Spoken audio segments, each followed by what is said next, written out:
चलो बेटा हम लोग डिस्कशन आगे बढ़ाते हैं। अब ग्रेविटेशन का वो वाला पार्ट डिस्कशन स्टार्ट करेंगे जो स्कूल में भी पढ़ाया जाएगा, जो स्कूल में पढ़ाते हैं। अब तुम्हें आसान लगेगा। तो सबसे पहले हेडिंग डालो,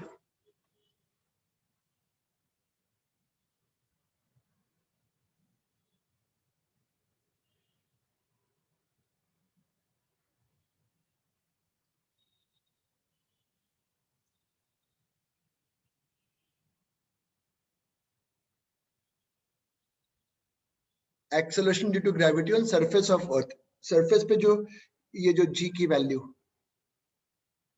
तो मैं पहले सिखाता हूँ। यहाँ देखो बहुत आसान है। अब तो सब तुमने मेन काम तो कर ही लिया, मेन चीज तुमने डिस्कस कर ली है। ये अर्थ है, mass M E, radius R E, surface पे निकालना है एक्सेलरेशन। तो मैं यहाँ पे एक मास रखता हूँ, मुझे बताओ इस पर अगर मुझे फोर्स निकालना होगा तो ये बाहर है, सरफेस पर है, ये फोर्स लगेगा। बिल्कुल सही बोल रहे हो सर, यही तो फोर्स लगेगा, बाहर है। आर ई जो है अर्थ का रेडियस है, तो जो फोर्स होगा that is mass into acceleration.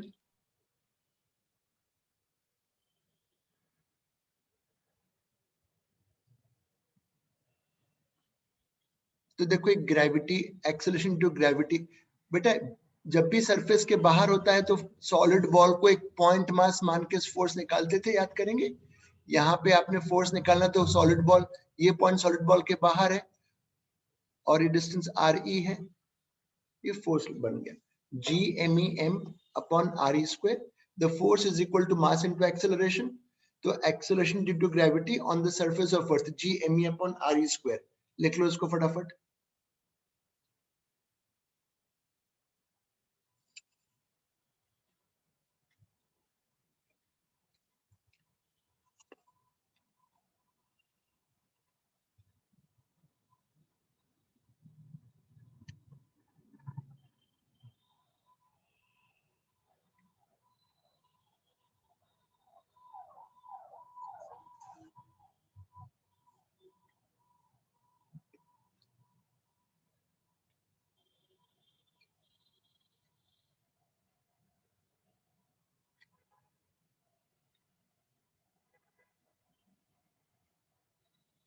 लिख लिया हो तो बताना।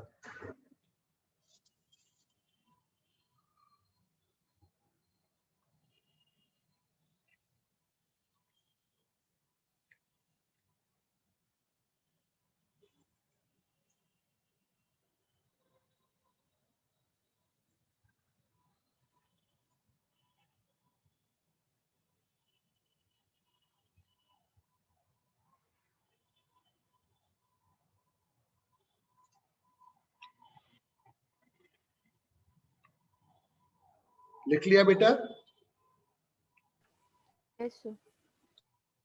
अब इसी को थोड़ा सा मैं और मॉडिफाई करूंगा, बहुत आसान लगेगी क्लास। अब ये बताओ, जो ये अर्थ का जो मास होगा, अगर मैं ऐसे लिखूं,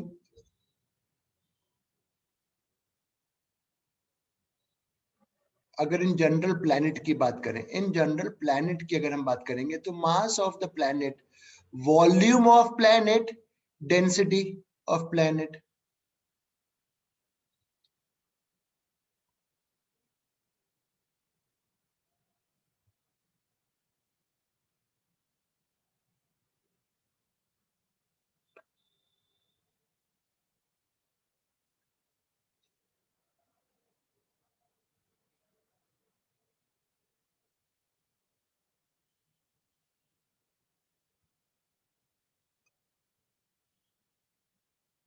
ये भी लिख लो।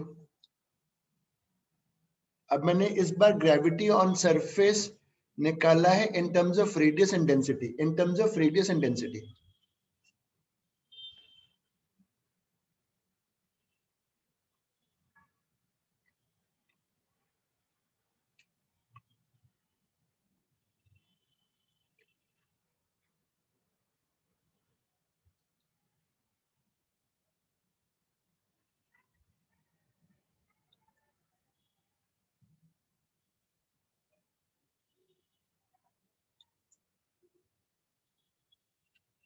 बहुत आसान लगेगा। सब कर लिया है, बस अब अर्थ से रिलेटेड डिस्कशन होगा।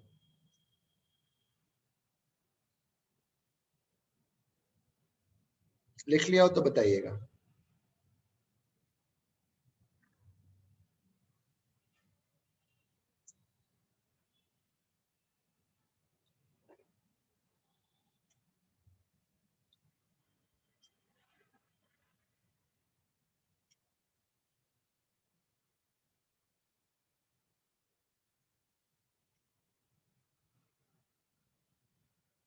लिख लिया।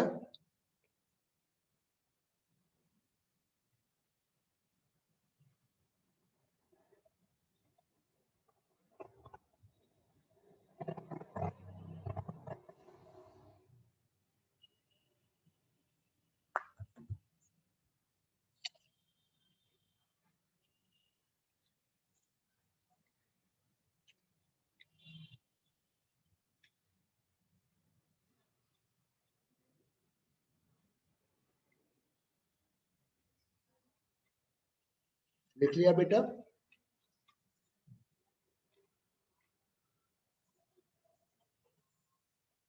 ये आपने ग्रेविटी की वैल्यू निकाली है सरफेस पर, किसके टर्म्स में? प्लैनेट का रेडियस और प्लैनेट की डेंसिटी। सवाल नहीं कराऊंगा, फॉर्मूला मैंने डिराइव कर दिया, अब आगे बढ़ेंगे। अभी आपने निकाला ग्रेविटी ऑन सरफेस। लिख लिया बेटा, आगे चलें।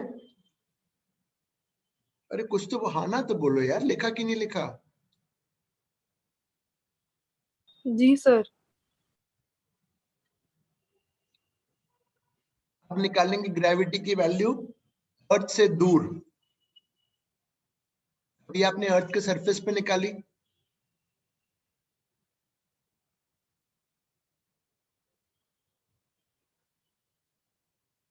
जी डैश कहीं यहां पर। तो अब अगर मुझे फोर्स निकालना है तो ये पॉइंट बाहर है, ये फॉर्मूला रहेगा बाहर के लिए। बिल्कुल ठीक चल रहे हो सर।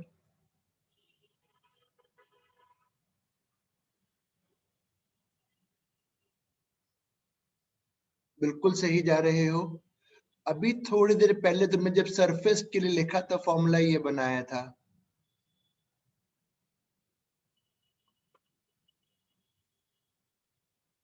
ये बनाया था।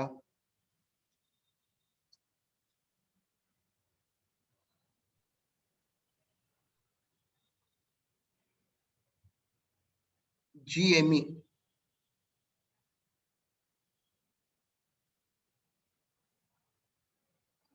लिख लो, ये भी लिखो। अभी हमने जो पॉइंट लिया है अर्थ से बाहर लिया है।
लिखा हो तो बताना।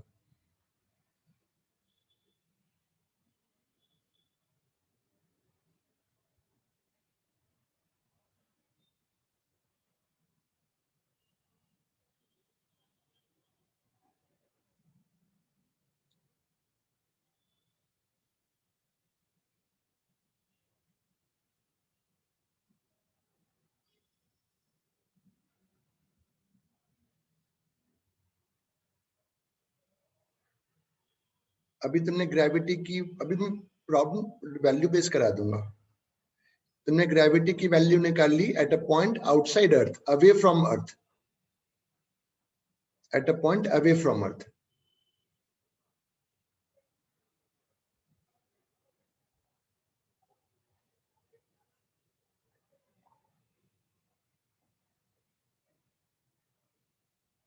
लिख लिया?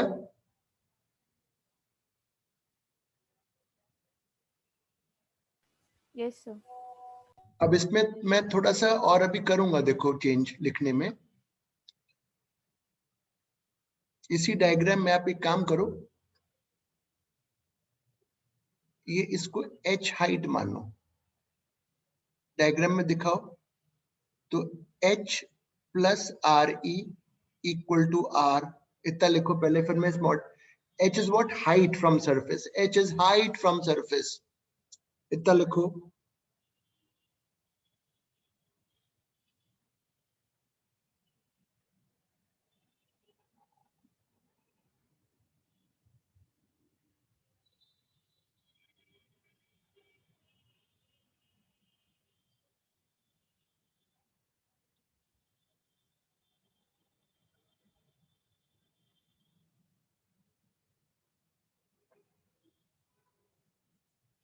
यहां तक समझ में तो कुछ आ ही गया होगा। यहां तक तो मैंने ऐसा कुछ मुश्किल काम नहीं किया है, सिंपल बात करी है।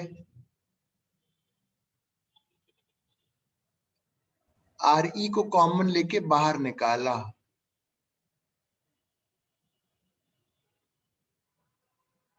आर ई को कॉमन लेके बाहर निकाल दिया।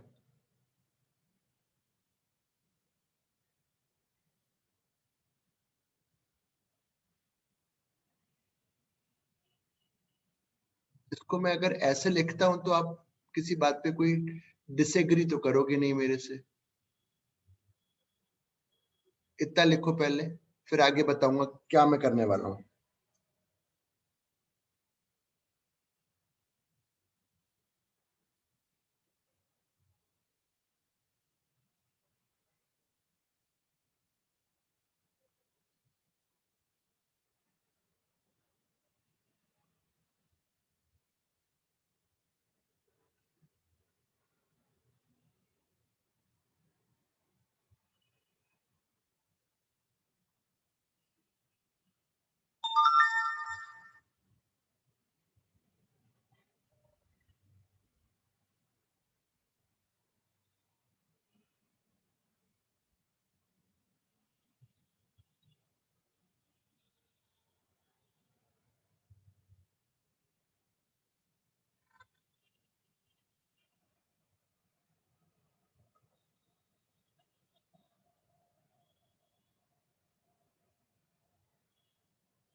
लिख लिया?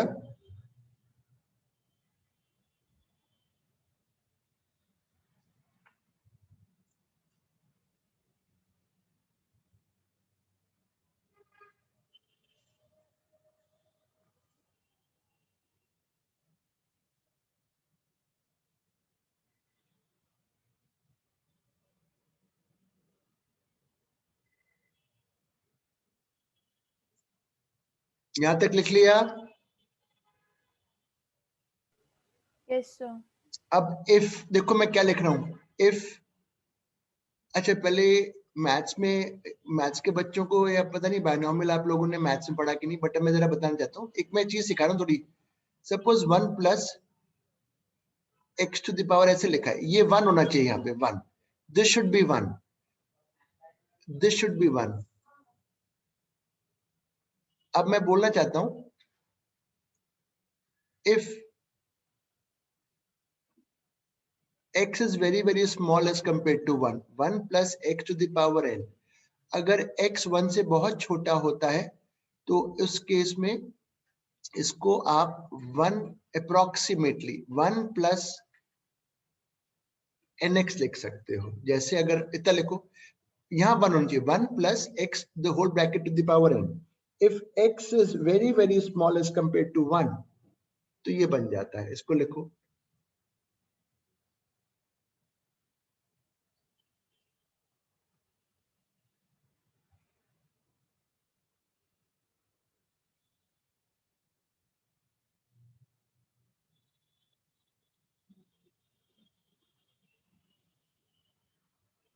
अब इसी में मैं कुछ बात करना चाहता हूँ, ये तो तुमने साइड में कहीं लिख लिया ना, ठीक है। अब इफ, देखो, if h is very very small, मतलब अच्छा तुम्हें पता है अर्थ का रेडियस कितना होता है? सॉरी मैं बताना भूल गया, अर्थ का इतना रेडियस है, मुझे अर्थ का मास नहीं पता, आई डोंट रिमेम्बर। अर्थ का रेडियस जरूर है 6400, मतलब 66,400 kilometre, 6,400 kilometre radius of earth. ये कहीं साइड में लिख लेना, मास नहीं पता मुझे अर्थ का। अब मैं कह रहा हूं इफ, अगर ये हाइट बहुत कम है, बहुत कम आ रही, वो मैं सवालों में सिखा दूंगा, मतलब 20 किलोमीटर, 25 किलोमीटर, 15, 16, 20, 100, 200 तक, तो वो सवाल में समझ में आ जाता है। If h is very very small as compare to r, तो देखो यहाँ पर ये 1 है, ये 1 है, हाँ है सर, और और ये नंबर, ये नंबर आर ई से बहुत छोटा है, मतलब एच बहुत छोटा है, एच बहुत छोटा है, तो ये पूरा नंबर 1 से बहुत कम होगा।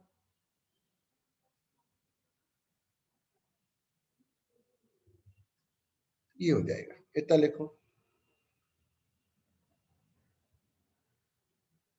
इतना लिखो।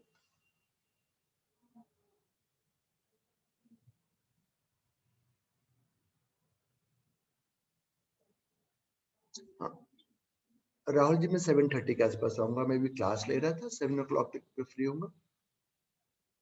हाँ अच्छा, 7:30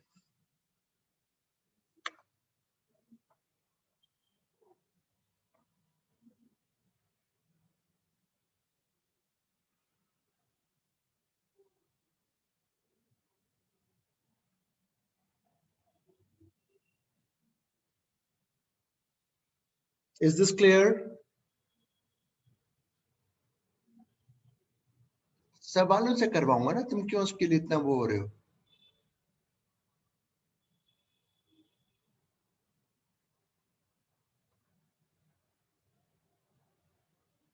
जी डैश माइनस जी,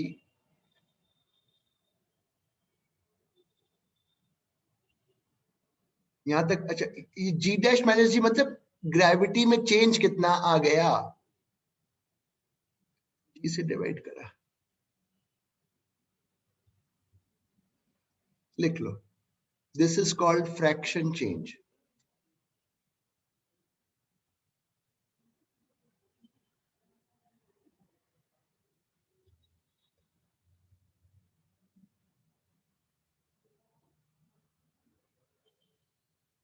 लिख लो,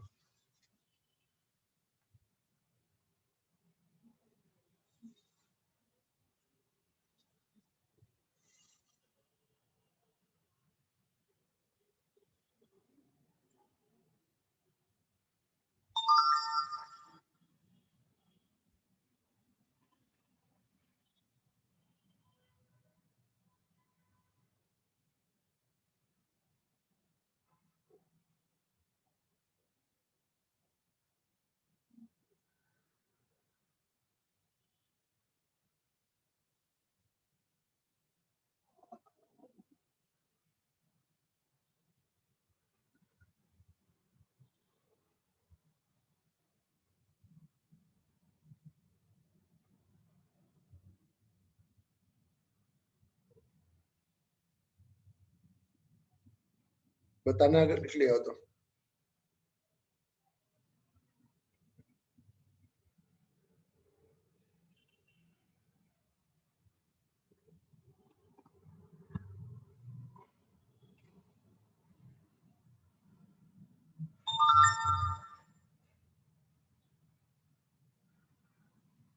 अभी दे रहा हूं सवाल, 2 क्वेश्चन दूंगा, बिल्कुल क्लियर होगा। फिर से फॉर्मूला लिख लिया आप? ये अभी तो सवालों से क्लैरिटी आएगी, मतलब ग्रेविटी, इसका मतलब क्या हुआ, कितनी ग्रेविटी चेंज हुई divide by gravity on surface, उसका ये फॉर्मूला है, बट ये तभी लगेगा जब एच बहुत छोटा है।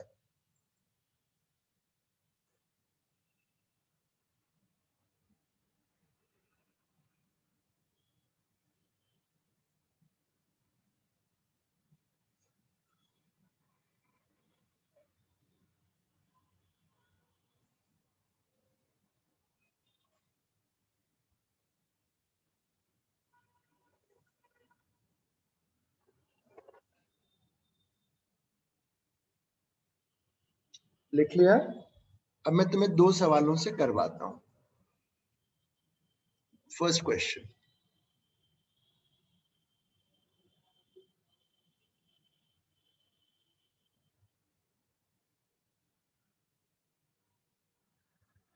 आप मुझे ग्रेविटी बताइए। ये हाँ यहाँ निकालो, इससे पहले इन क्वेश्चन लिखो। क्वेश्चन फाइंड, ये लाइन की भी जरूरत नहीं है।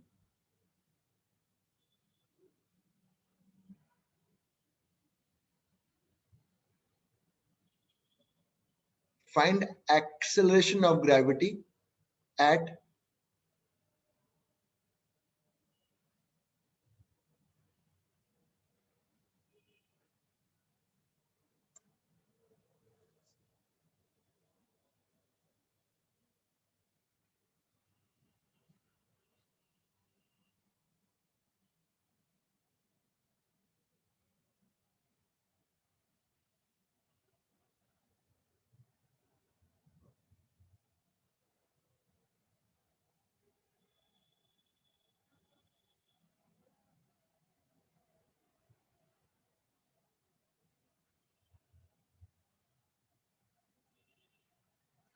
अब इसमें लिखो बेटा, ये तो कोई छोटा डिस्टेंस नहीं है, काफी दूर है। तो जो ग्रेविटी का फॉर्मूला हमने बाहर के लिए, दूर के लिए सीखा था, एक तो ये लिखो। और जीएमई हम जानते हैं, अभी थोड़ी देर पहले। ये धीरे धीरे करके सब याद होगा। GRE स्क्वायर है।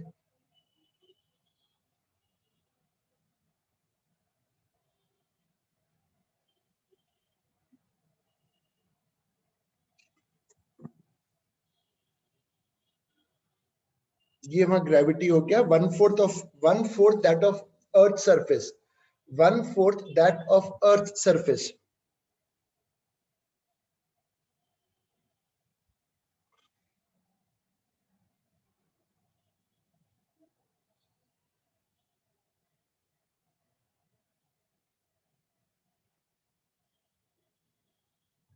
इसका b part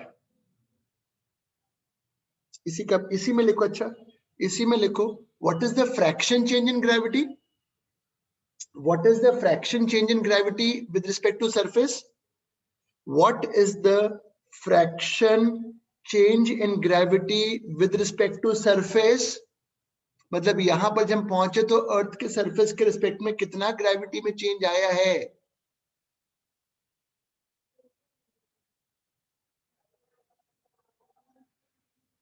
This is the fraction change.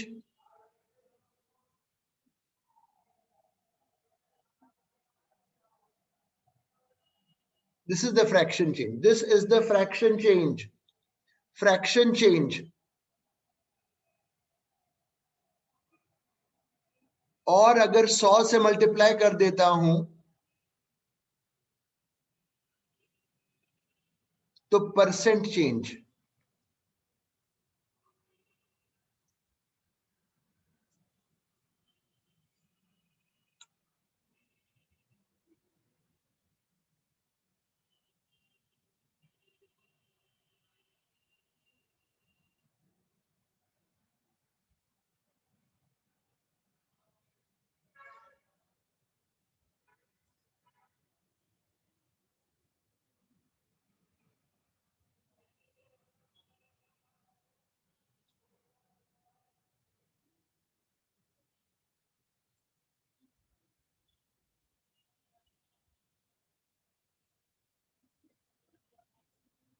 इसी का मैं एक और दे रहा हूं पार्ट।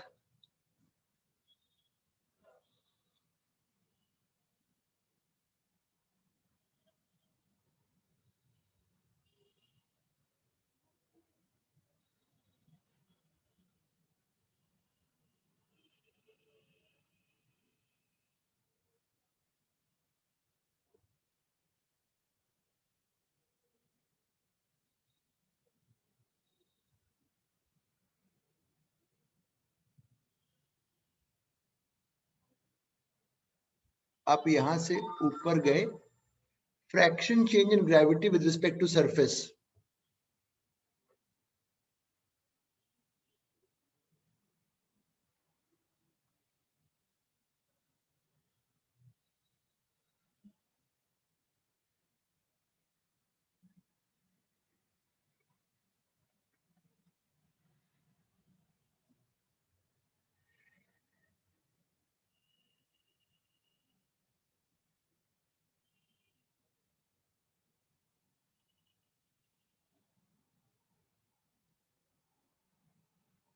करो।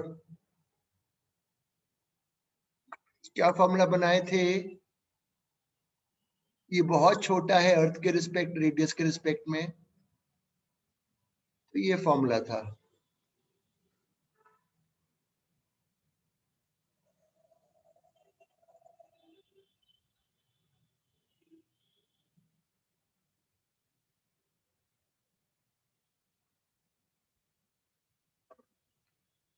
फाइंड फ्रैक्शन चेंज की जगह अच्छा लिख लो इतना फ्रैक्शन चेंज हुआ।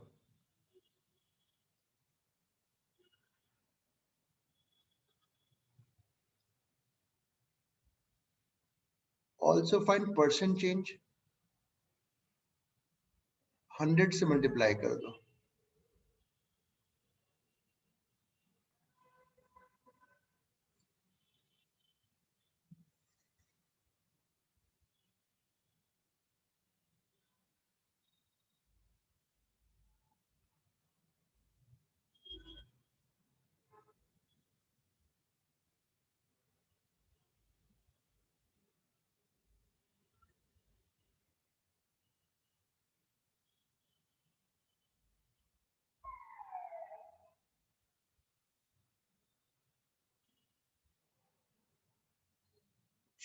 मैंने अब आपको ग्रेविटी निकालना सिखा दिया अर्थ से दूर और अर्थ के सरफेस पर, और अगर बहुत छोटी हाइट हो तो वहां पर भी।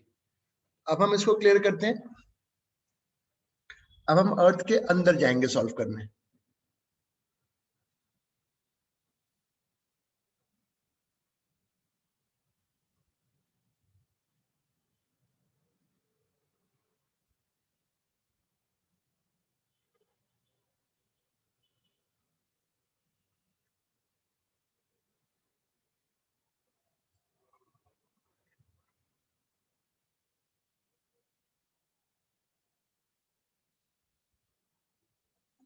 यहां निकालना है।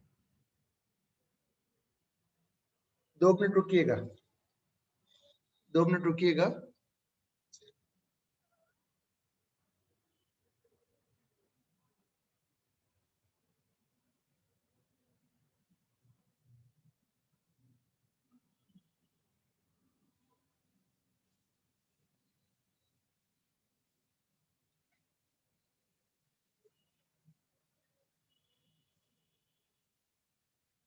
Late E be the field intensity at the point of solid ball, मतलब यहाँ पे फील्ड इंटेंसिटी ई मान रहा हूं।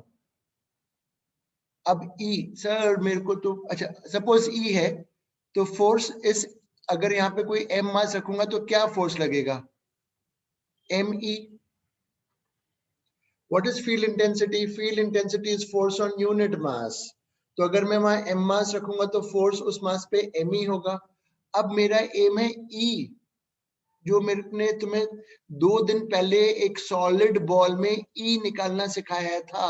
आए मुझे पता है तुम्हें याद नहीं है, क्योंकि 2 कारणों से नहीं, तो पढ़ा नहीं होगा। यहाँ ई निकालने का मैंने तुम्हें फॉर्मूला सिखाया था, डिराइव करके दिया था। तुम्हें याद नहीं होगा वो एक अलग बात है। ये मैंने ई निकालने का तरीका बताया था अंदर। ये जब ये वाला फॉर्मूला बना था अंदर, और बाहर के लिए भी, बाहर के लिए तो पता ही था। ये फॉर्मूला था अंदर के लिए। और अगर फॉर्मूला बाहर के लिए ई निकालते थे फील्ड इंटेंसिटी, तो ये था। तो अब मैं यहाँ पर, यहाँ जो ई आएगा अर्थ के द्वारा वो आएगा g M e small r, और अर्थ का रेडियस है आर ई, तो यहाँ आ गया आर ई क्यूब इस लाइन पे, ये वाले फॉर्मूले के हिसाब से g M e small r upon are e cube. इतना लिखो पहले, पहले पहले ये वाला पार्ट लिखो यहां तक।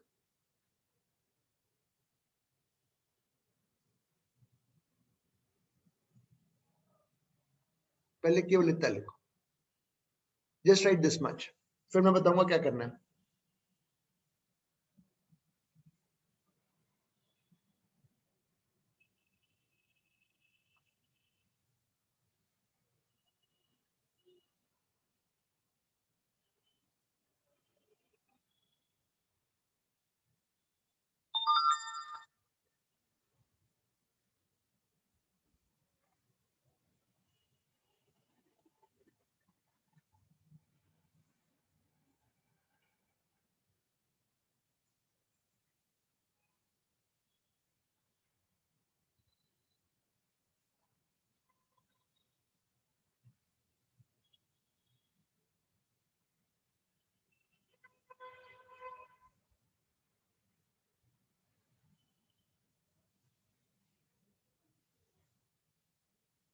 लिख लिया? Yes sir. अब ये लिखो, यहाँ लिखो फील्ड, लिखो साइड में कहीं ब्रैकेट में लिखो फील्ड इंटेंसिटी। पहले साइड में कहीं ब्रैकेट में लिखो field intensity of a solid ball inside is, field intensity of a solid ball inside is.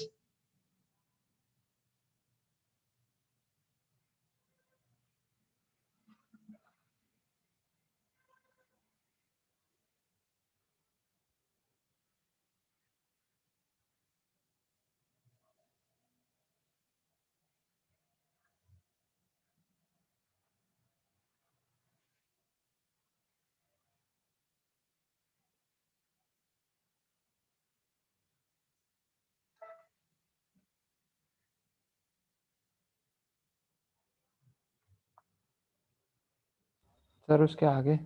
हाँ, इज उसके आगे ये लिखो, राइट दिस, ये वाला पार्ट लिखो, केवल ये वाला पार्ट। बता रहा हूँ कौन क्या लिखना है। जस्ट इनसाइड फील्ड का जो फॉर्मूला है वो ये है, ये वाला, just right this much part.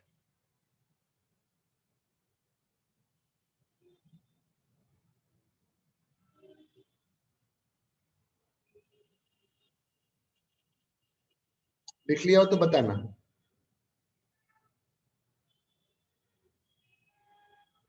लिख लिया सर। अब उसी लाइन पे फिर यहां आ जाओ। ये मेरा फोर्स आ गया eight a point inside, eight a point inside, ये मेरा फोर्स आ गया एट अ पॉइंट इनसाइड।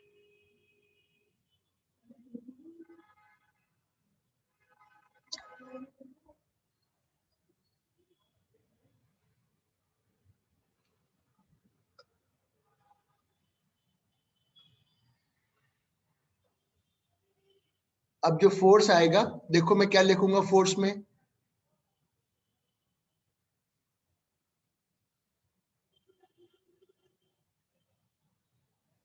ये फोर्स आ गया,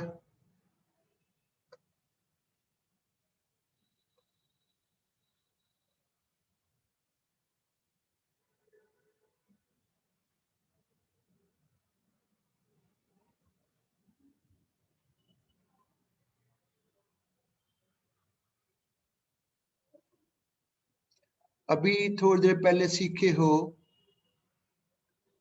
ये फिर से लिखो, अर्थ के सरफेस पर ये लिखो ऐसे करके ब्रैकेट में, और फिर यहाँ वापस चलो।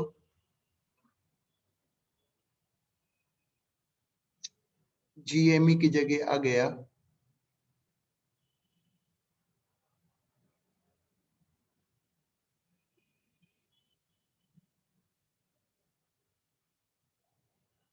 Force is equal to mass into the acceleration due to gravity, इतना लिखो।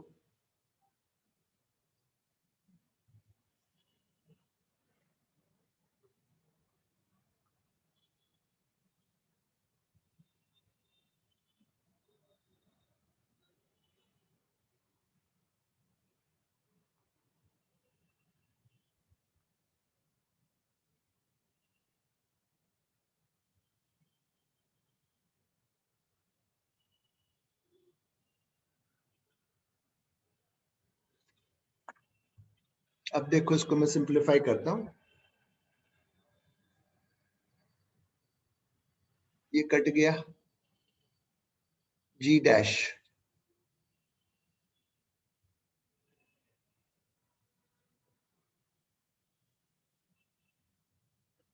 लिख लो। ये ग्रेविटी की वैल्यू आ गई अंदर, अंदर अर्थ के अंदर।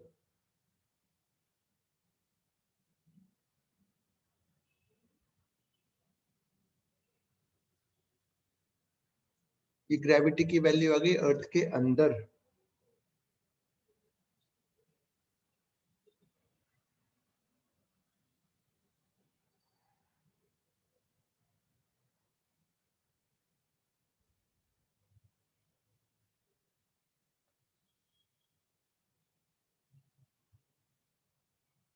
in terms of depth,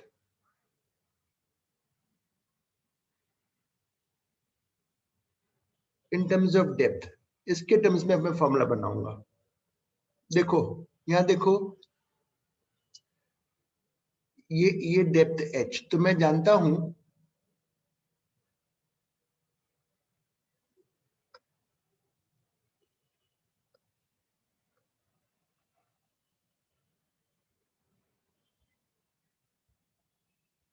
r plus h equal to r e. बिल्कुल ठीक कह रहे हो sir. So small r equal to r e minus h. हाँ सही कह रहे हो। अब यहां मैंने डाला,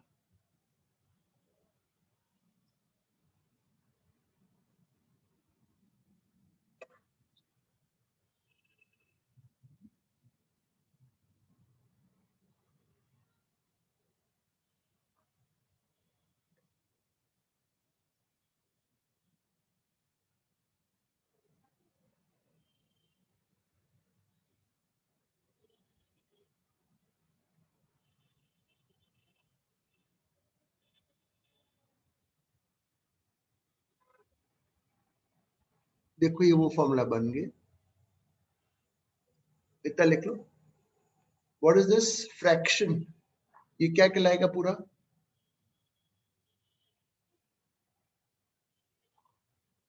फ्रैक्शन चेंज। अंदर जाने पर लिखो,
लिख लिया हो तो बताना। लिख लिया सर।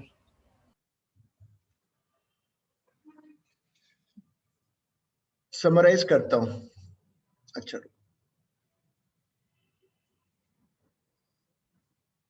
समराइज करता हूं, दोनों डायग्राम साइड में बना बना के।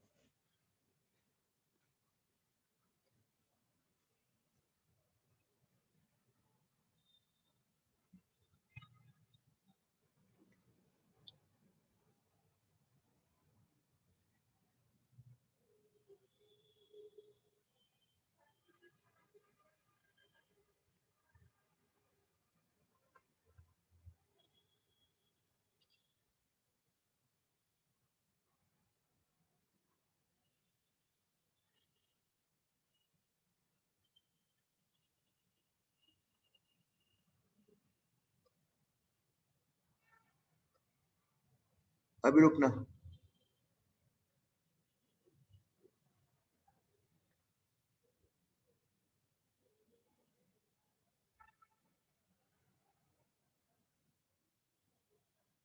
At height h, if h is very very small,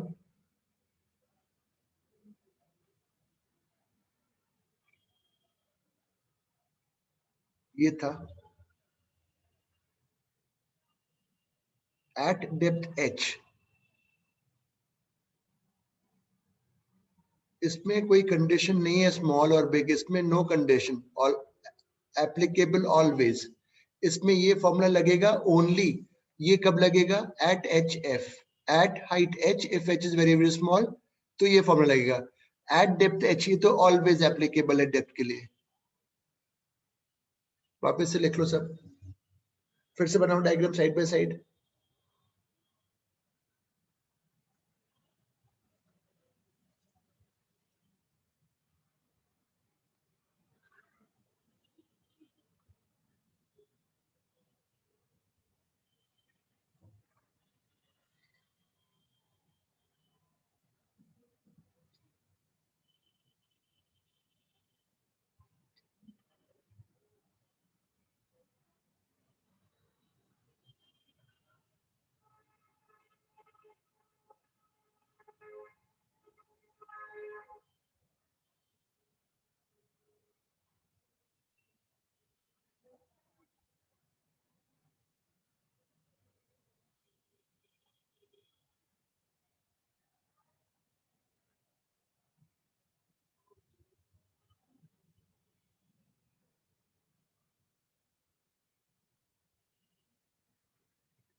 लिख लिया हो तो बताइएगा।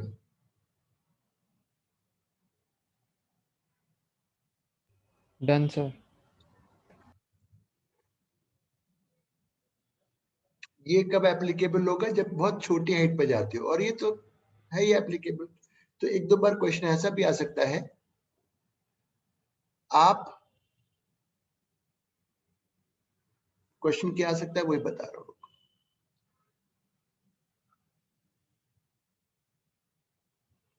आप ऊपर गए 10 किलोमीटर गए ऊपर, बहुत छोटा है, छोटा है, तो इसमें कुछ ग्रेविटी की वैल्यू में डिक्रीज आया होगा ना ऊपर जाने पर? ऑब्वियसली आया होगा। तो क्वेश्चन ये आता है कि अब हम अंदर सरफेस में कितना जाएं कि उतना ही डिक्रीज आए जितना ऊपर जाने पे आया था। मैं गया ऊपर 10 किलोमीटर, इसमें कुछ डिक्रीज आ गया, आया डिक्रीज, ग्रेविटी में कुछ डिक्रीज आया, आया डिक्रीज। तो मैं अब अंदर कितना जाऊं सरफेस के कि उतना ही डिक्रीज आए? तो आपको जाना पड़ेगा बेटा, देखो कितना, 20 किलोमीटर। देखो कैसे,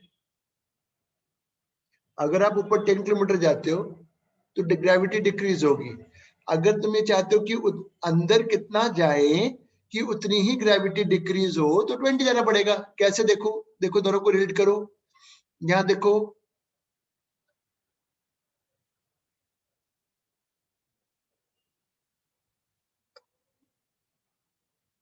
ऊपर में h गया तो क्वेश्चन आएगा कि मैं अंदर कितना जाऊं।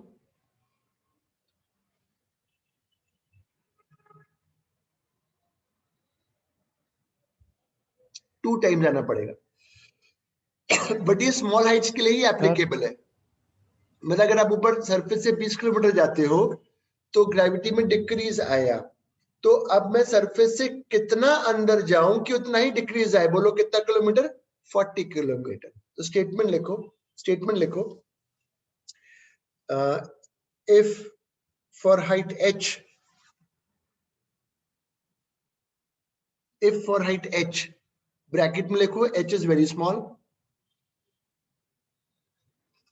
if for height h, bracket में लिखो h is very small, the gravity will decrease, the gravity will decrease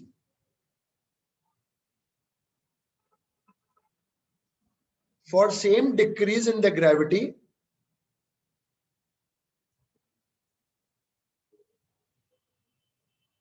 for same decrease in the gravity, the depth should be, the depth should be 2h, 2h, the depth should be 2h.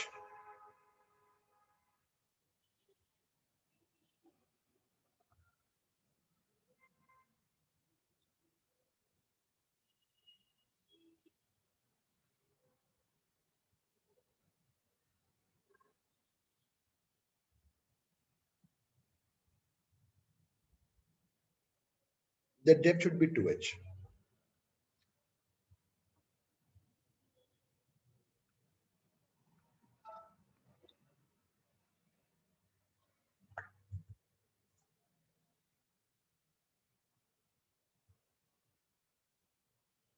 Question दूंगा यार, अब इससे जरा formula बताना चाहता हूँ फिर से, फिर ग्राफ बनाऊं, ग्राफ आ जाता है स्कूल एग्जाम में, किसी भी एग्जाम में।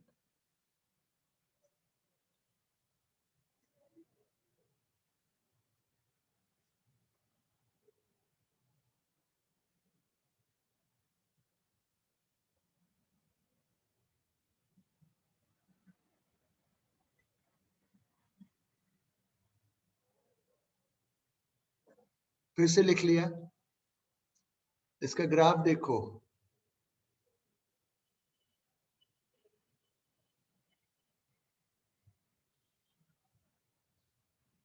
इसका ग्राफ देखो, बता रहा हूं, दो पार्ट में बनेगा। पहले अंदर के लिए अलग ग्राफ बनेगा, बाहर के लिए अलग बनेगा। अंदर के लिए ये इक्वेशन है, देखो ना, ये ग्रेविटी की value, directly proportional to the distance from centre, तो ऐसा बनेगा ग्राफ, स्ट्रेट लाइन।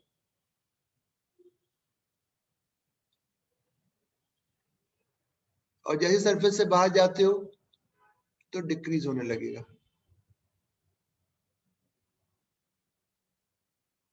और मैक्सिमम कहां पर है? On the surface. लिख लो, ग्राफ बनाओ।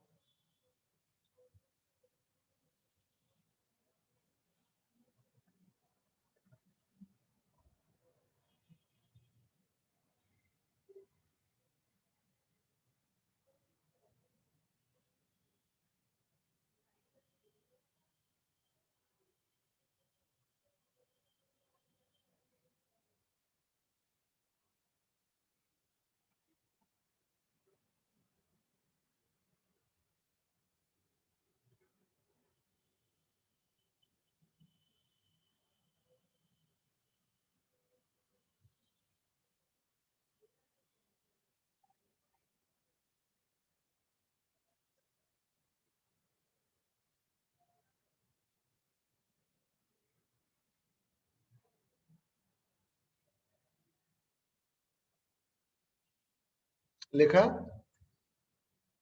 अब मैं 2 क्वेश्चन दे रहा हूं, छोटे छोटे, बहुत सिंपल सिंपल।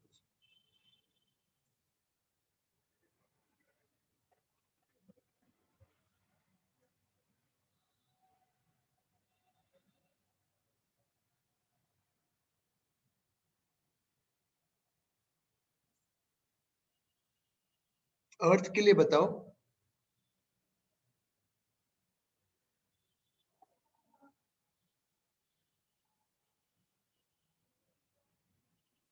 करो, सॉल्व करके बताओ। बताओ मुझे क्या होगा।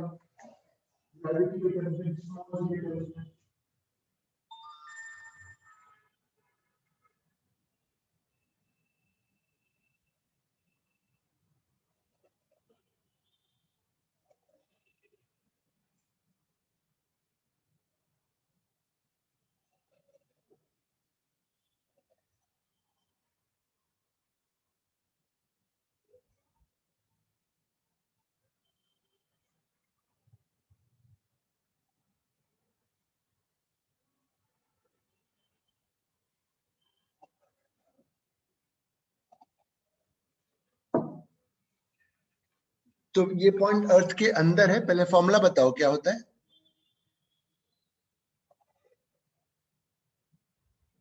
ये फॉर्मूला है।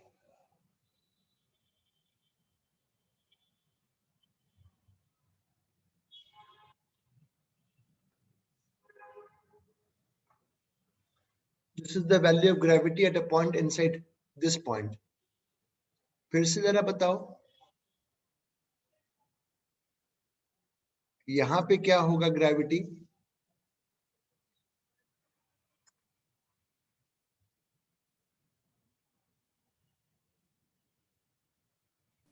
Sir G/3R। गलत। बाहर के लिए सर जो फॉर्मूला था, G/9। हाँ, G/9। जो बाहर के लिए फॉर्मूला है वो ये है, तो यहाँ पे G/9 हो जाएगा।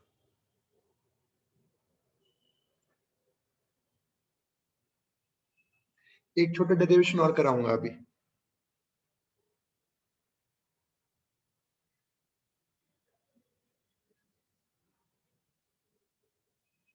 क्लियर कर रहा हूं। हेडिंग डालो।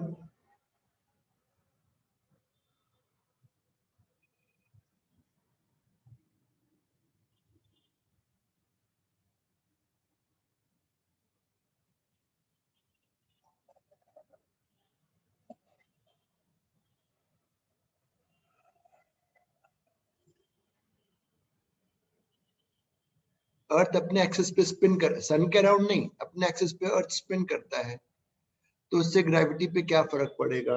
हेडिंग डालो।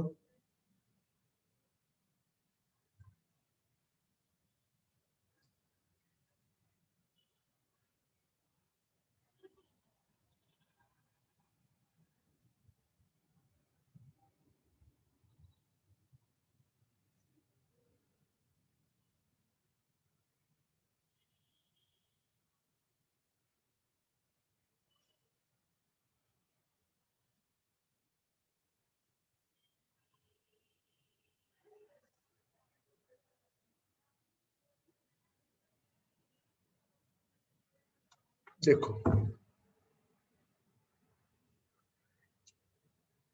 ये अर्थ अपने एक्सिस पर स्पिन कर रहा है, 24 घंटे टाइम पीरियड है।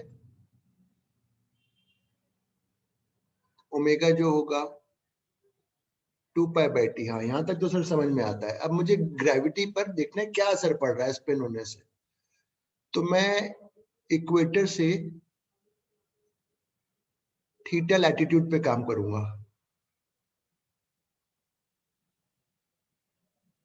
थीटा लैटिट्यूड पे काम करूंगा, यहां निकालूंगा ग्रेविटी। अब ये पॉइंट जो है सर्कुलर मोशन तो कर रहा है ना अर्थ के साथ, पर उसका सर्कुलर मोशन का ये सेंटर है।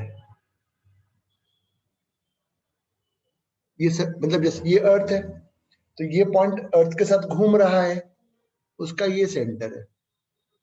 अब देखो जरा, मैं बताता हूं कैसे होगा। एक फोर्स अर्थ का अंदर लग रहा है और ये नॉर्मल जो फोर्स अंदर लग रहा है अर्थ का,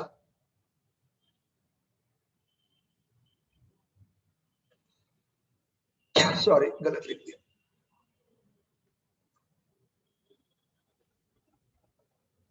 ये अंदर लग रहा है। इस पॉइंट का सर्कल में जब घूमते हो तो एक रेडियल एक्सेलरेशन होता है। हाँ सर सही बोल रहे हो, टुवर्ड्स द सेंटर होगा रेडियल। बिल्कुल सही कहा, मैं लिखवाऊंगा थ्योरी। इस पॉइंट पी का टुवर्ड सेंटर रेडियल एक्सेलरेशन होगा जो होता है ओमेगा स्क्वायर इनटू, अगर ये पॉइंट पी है और ये सी है और मैं यहाँ सीपी, ये सीपी को मैं आर लिख रहा हूं, तो omega square into small r. भैया रेडियस तो इस सर्कल का रेडियस तो सीपी है ना, वो सीपी स्मॉल आर के बराबर है। ठीक है सर, ये भी समझ में आया। अब बेटा मुझको ये बताओ,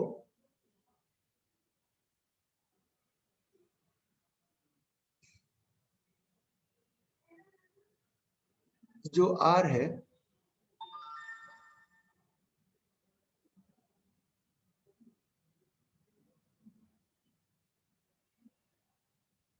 बेटा कॉस थीटा,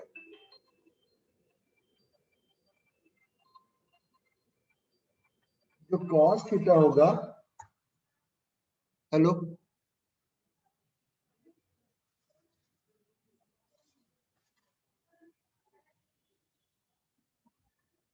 ये जो है small r equal to r e cos theta, यहां तक तो समझ में आ गया सर। अब सबसे इंपॉर्टेंट चीज को देखो मैं क्या करने वाला हूं। फिर से देखो यहां पर ये ए आर ये वाला दिखाया है, वापस से डायग्राम देखो, ये ए आर, ये फोर्स, ये नॉर्मल। मैं ए आर का कंपोनेंट ले रहा हूं। देखो मैं कुछ लिखता हूं बेटा, देखो मैं ए आर, तो वैसे तो टीचर्स कराते नहीं है, मैं करा रहा हूं, चलो ठीक, कोई नहीं। मैंने ए आर का इस डायरेक्शन में कंपोनेंट लिया जो कि हुआ ए आर। अब देखो मैं क्या लिखूंगा, f minus n, f minus n equal to mass into the acceleration. चलो एक धीरे धीरे वापस चलो। तो मैं काम करो, पहले ये पहले केवल डायग्राम बनाओ, मैं केवल डायग्राम को समझाऊंगा। Just make the diagram, proper diagram banana, proper diagram बनाओ, मैं लिखवाऊंगा कुछ।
केवल डायग्राम बनाना, फिर मैं बताऊंगा।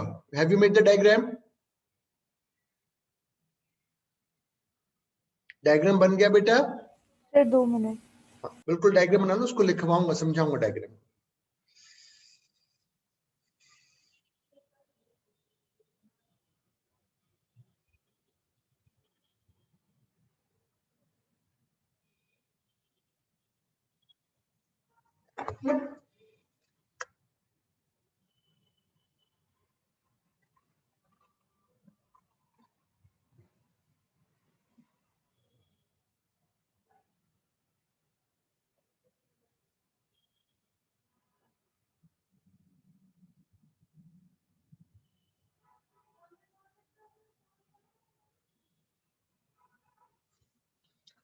लिखो, our aim is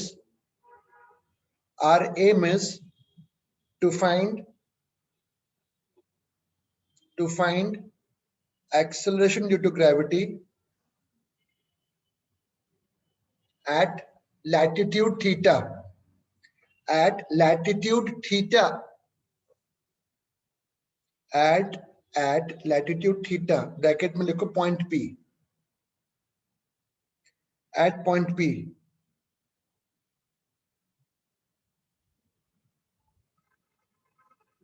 this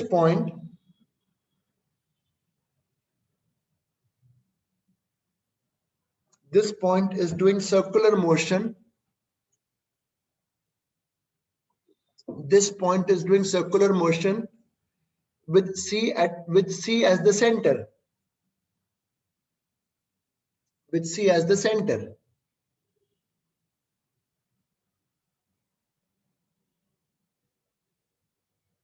This point will have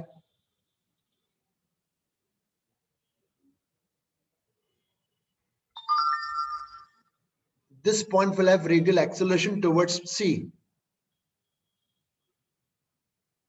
Will have radial acceleration towards C.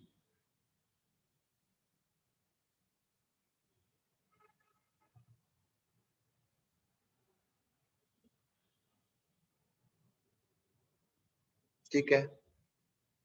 Force F is due to Earth. Force capital F is due to Earth. Force capital F is due to Earth towards center. Towards center.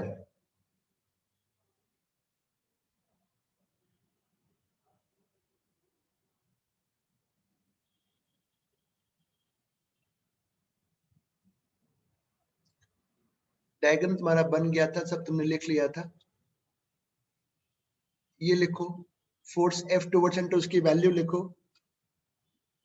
उसकी value लिखो।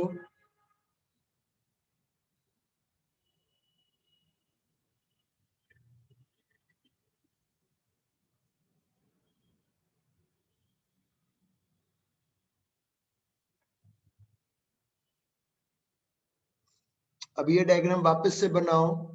Just make this part of the diagram.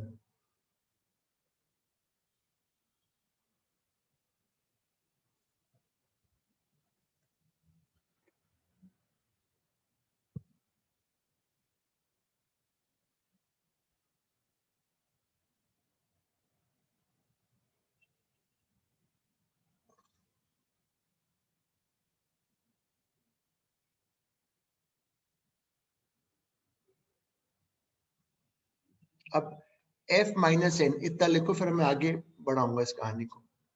ये भी लिख लेना, ये वाला part भी लिख लेना।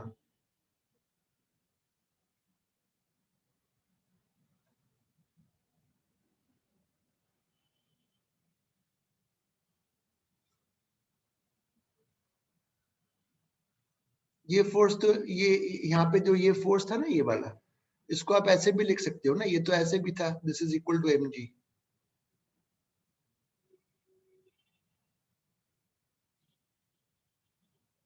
अब देखो मैं यहाँ पे कर रहा हूँ जो चेंजेस करने हैं, mg minus n m omega square r cos theta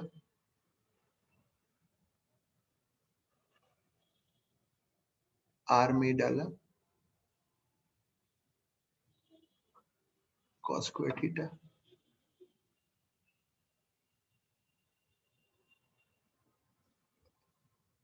थोड़ा सा रीअरेंज किया,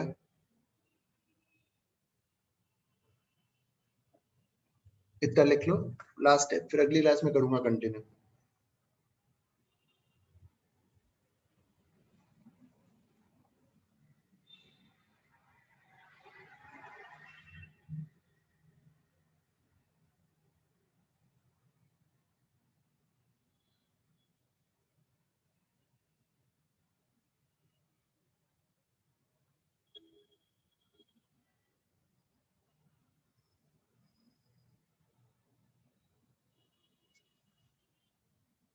लिख लिया हो तो बताना।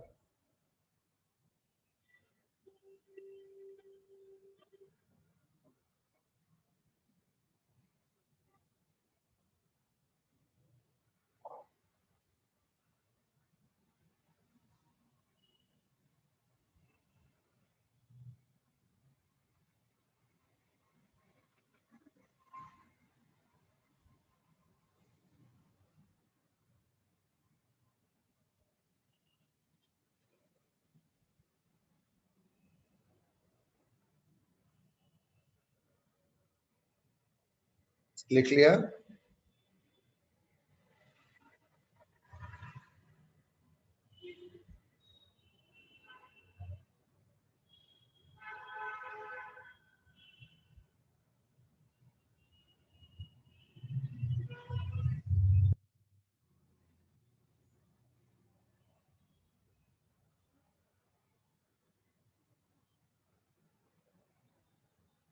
लिखा। Yes, sir. बस इसमें लास्ट पार्ट तुम याद तो नहीं होगा। हम जब न्यूटन्स लॉ पढ़ते थे तो हमने वेइंग मशीन के बारे में कहा था कि अगर किसी का वजन लेना है तो आप नॉर्मल जो होता था उसको आप मास से डिवाइड करते थे, याद करो। वेइंग मशीन नहीं होगा याद, आई स्टिल रिमेम्बर, नहीं होगा याद। तो यहाँ नॉर्मल की जगह लिखा mg डैश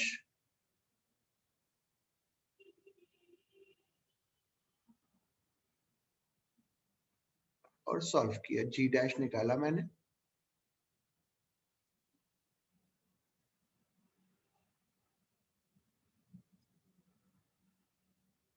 ये लो लिख लो इसको। फिर हम अगली क्लास में कल मृदनी बेटा आपके पास शाम का टाइम है ना अवेलेबल?